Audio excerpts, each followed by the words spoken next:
안녕하세요. 남대전 김윤수 변호사입니다. 오늘은 저희 법인의 이지원 대표 변호사님과 함께 최근 논란이 되고 있는 학폭 미투 이슈에 대해서 한번 이야기를 나눠보려고 합니다. 반갑습니다. 네, 반갑습니다. 반갑습니다. 초대해 주셔서 감사합니다. 네. 맨날 보는 사람인데 또 카메라 앞에 되게 좀 어색하네요. 네.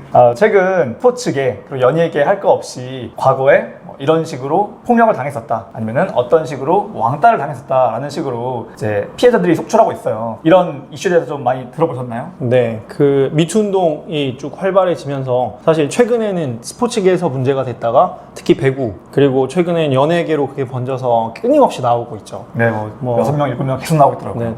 이게 보통 이게 진행되는 게 보면 먼저 이제 미투 운동 피해자가 먼저 피해 사실을 그 주로 인터넷상, 그러니까 SNS상으로 알리는 경우가 굉장히 많죠. 그렇죠. 그렇게 해서 알려진 공개적으로 이후에 저격을 한 다음에 네네. 그렇게 알려진 이후에 거기에 대해서 이제 가해자 측의 반응이 한번 나오고 크게 두 가지로 나뉘는 것 같아요. 가해자 측은 이제 피해 사실을 인정하고 반성을 하고 자숙하는 시간을 가진 뒤에 다시 본업으로 복귀를 하거나 아니면 그 길로 이제 은퇴를 하거나 이렇게 보통 나뉘는 것 같습니다. 네, 일부 연예인들 같은 경우는 그냥 모든 활동을 접고 그냥 사실상 은퇴하는 경우도 있죠. 네.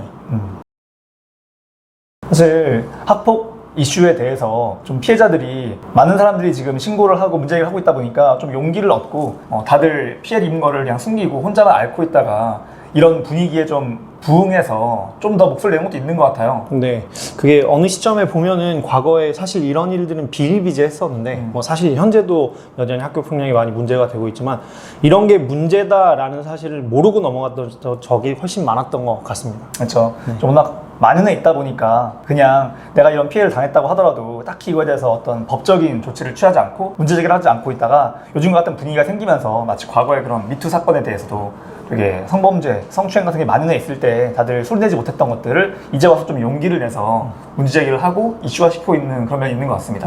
특히 스포츠계에서 이런 폭력 행위는 사실 어제 오늘 일이 아니고 예전부터 항상 있었는데 사실 이제 최근에 대형 사건들이 터지면서 조금 더 알려진 감이 없지 않아 있죠. 맞습니다.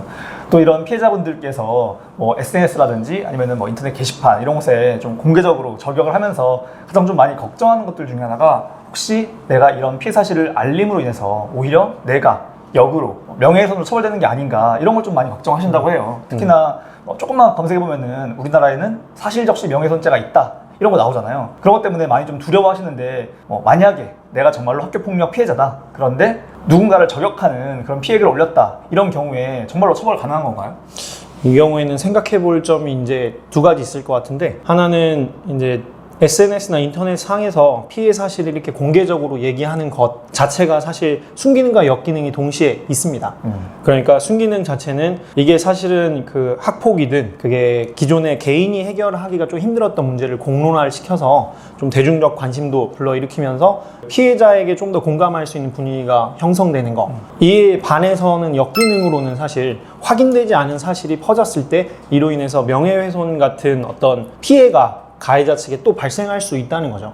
사실 그렇죠. 그런 피해 사실이 언제나 100% 언제나 피해가 있었다, 진실이다 라고 밝혀지는 것만은 아니니까요. 맞습니다. 근데 일단 그렇게 순기능과 역기능이 있다는 거 하나, 그리고 이제 피해자 입장에서는 이게 명예훼손으로 사실은 본인이 처벌받을 수 있는 위험을 감수하고 올리는 건데, 사실 이 점은 피해자 측에서도 조금 생각해 봐야 될 거는 명예훼손죄가 이렇게 자신의 피해 사실을 알리는 경우에도 성립될 수 있다는 건 인지하는 게 굉장히 중요한 것 같습니다.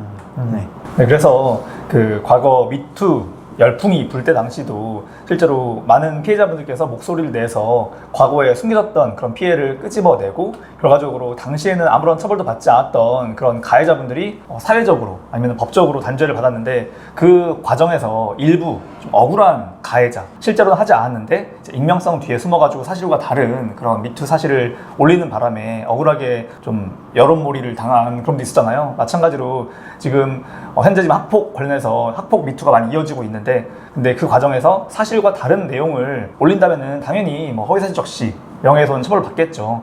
하지만 정말로 진실한 사실에 근거해서 자신의 피해 사실을 올린다면은, 그렇다면은 이제 공공의 이익을 위한 목적이 있다라고 해서 위법성이 조각이 되고 실제로 처벌은 받지 않는 그런 경우가 많이 있을 거기 때문에 정말 피해자분들이 실제 경험했던 그런 거에 근거해서만 있는 사실만 이야기한다면은 혹시 SNS로 뭐 저격을 한다고 해서 그로 인한 뭐 처벌 자체는 크게 걱정하지 않으셔도 된다라고 하는 게 뭐 제 개인적인 생각이긴 합니다. 그 피해자들이 이런 피해 사실을 알릴 때 사실 조금 염두에 두실 만한 점은 피해 사실을 알릴 때 너무 겁먹지 않아도 된다.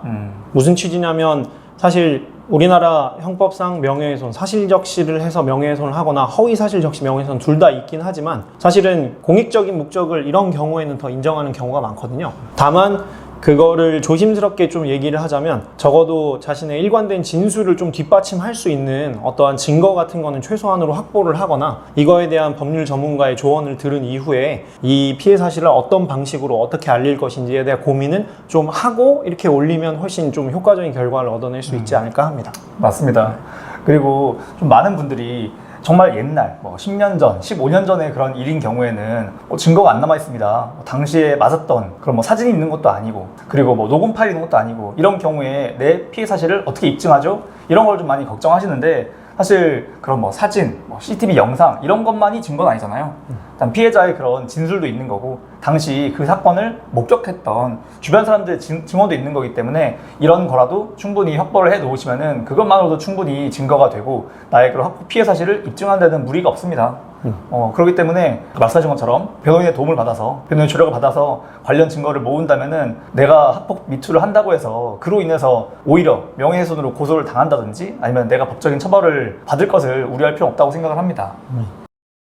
실제로 이런 사건이 사실 한번 벌어지면 많은 분들이 변호사들에게 법률적인 조언을 얻으려고 상담을 요청을 하시게 됩니다. 사실 그런 상담 많이 받아보셨죠? 네, 많이 하고 있죠. 네네. 그런 경우에 사실 제 생각나는 이제 사례가 하나 있었는데 10년 정도 된 사건이었어요. 결국 우리나라에도 형법상 일정 기간이 지나고 나면 그 범죄를 처벌할 수 없게 하는 공소시효라는 제도가 있기 때문에 한 10년 정도 지난 후에는 사실 공소시효에 대한 문제도 곰곰이 생각을 해봐야 돼서 그 부분에 대한 조언을 좀 많이 해드렸던 기억이 있습니다.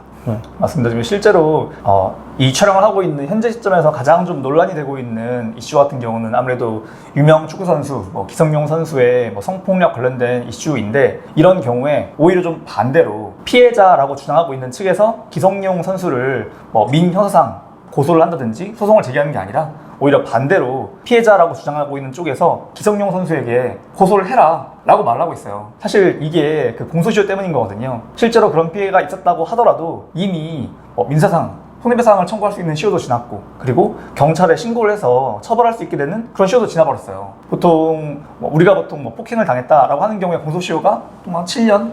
네네. 5년, 7년 이렇게 적용되죠. 보통 학교 폭력하면 뭐 폭행, 상해, 또 뭐 협박이나 절도 같은 게 있을 수도 있고, 네. 아니면 뭐 여러 명이서 같이 때렸다 그럼 네. 특수폭행인데 네. 그런 경우에도 뭐 7년. 네네. 그런 경우에 보통 단순 폭행 뭐 5년부터 시작해서 뭐 특수폭행 뭐 상해 7년 뭐 이 정도가 적용이 되니까 대부분 10년 정도면 그런 공소시효가 많이 지난 경우죠. 그렇죠. 네네. 그런 경우에는 아무리 경찰에 신고를 한다고 하더라도 고소를 한다고 하더라도 처벌이 안 되는 거예요. 그리고 내가 받은 그런 피해를 금전적으로 배상받는 게 결국 손해배상 청구인데 손해배상 청구의 경우에도 좀 기간이 정해져 있잖아요. 네.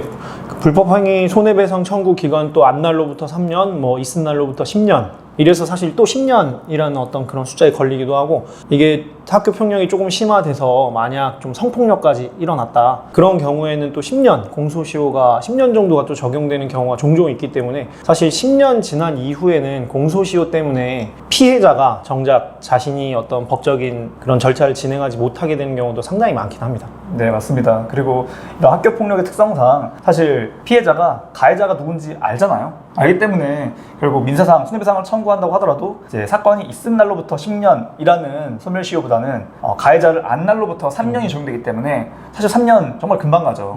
그냥 뭐 고등학교 3년 졸업하고 나면은 이미 손해배상을 청구할 수는 없게 되는 거예요.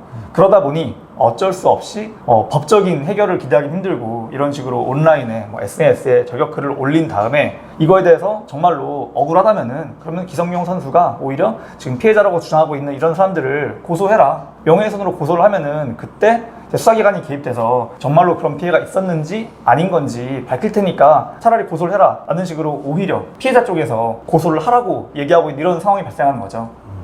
사실 그렇기 때문에 상당히 시간이 많이 지난 다음에는 뭐 민사적으로나 형사적으로나 법의 해결을 기대할 수 없기 때문에 피해자분들이 이런 식으로 좀 사회적으로 여론의 그런 해결을 기대하게 된 친구도 있는 것 같습니다. 네. 사실 이런 여론전 자체는 사실 법적인 절차는 아니니까 네. 이게 사실 효과가 이게 크려면은 그 가해자가 유명인 내지 좀 대중적으로 알려진 사람이어야 사실 크거든요. 그래서 사실 이런 어떤 방식의 어떤 해결은 보통의 그냥 평범한 일반인, 그 가해자도 피해자도 알려지지 않은 아주 일반인 같은 경우에는 굉장히 효과가 좀 제한적입니다. 맞아요. 네. 네. 실제로 가해자가 별로 잃을 게 없는 그런 사람이라면은 아무리 뭐 SNS에 저격을 한다고 하더라도 미투를 한다고 하더라도 그로 인해서 가해자가 입을 수 있는 타격이 별로 없으니까 사실 그런 경우에는 그 3년이라는 시간이 지나기 전에 아니면 형사적으로 뭐 7년, 10년이라는 그런 공소시효가 지나기 전에 좀 적극적으로 용기를 내서 법적 조치를 취하는 거를 아무래도 권해드립니다. 네.